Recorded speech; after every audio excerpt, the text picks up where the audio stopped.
Okay, 5-3 slope-intercept form part 2. So this time we are going to graph a linear equation. So just a couple steps here. Very first thing, plot the y-intercept. Again, we're going to begin with B, the y-intercept. So after we plot the y-intercept, we're going to take that point and we're going to use rise over run to plot the next point. And that rise over run is our slope. And then once you have two lines, any two lines make a straight line. So just draw the lines connecting the points and boom, there's your linear graph. So here's an example. Alright, again, step 1, B for beginning. If you look, the equation is y equals, there we go, y equals 2/3 x minus 1. Alright, step 1, what's your y-intercept? It's -1. So plot that on the y-axis. You can see that they already did that. Now, second step, find your slope. It's 2/3. Rise over run. Your rise is 2, so you're going up 2, m for move, slope.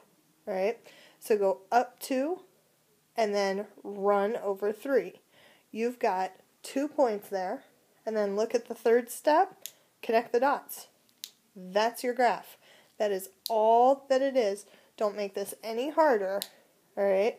It's not difficult. You can do this. Totally capable. Start with the beginning. B for beginning. Plot it. From that point, move your slope. Rise over run. Boom. Done.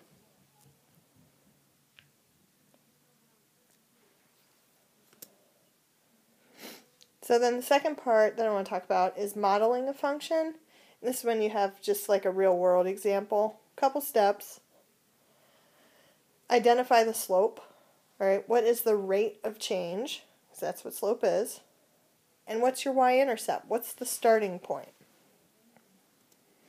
Once you have identified those, all you need to do is substitute the slope and the y-intercept in for y equals mx plus b. So, a couple of examples here. Let's see. Alright, a plumber charges $20 per hour plus a $35 service fee. So the first thing we need to do is find the rate of change. There's a key word in there. $20 per hour. That's what's changing. For every hour, it's another $20. So that right there is your slope. Now the other number that we have is this 35. Look what it says. Plus a $35 service fee. No matter how long they're there, they're adding $35 in for their fee. Okay, whether they're for 30 minutes or 7 hours.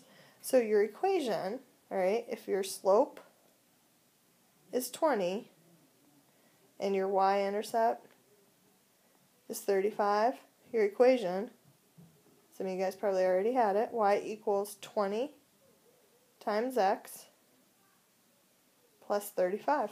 That's it. Alright, same thing for number 2.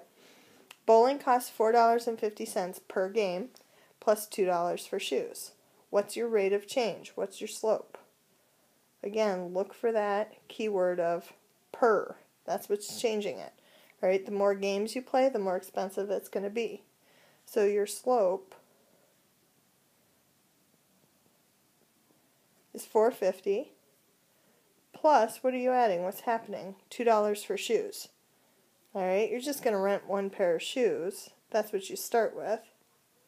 So there's your y-intercept. So your equation, y equals, sorry, I can't make a decimal point, $4.50 times x plus 2.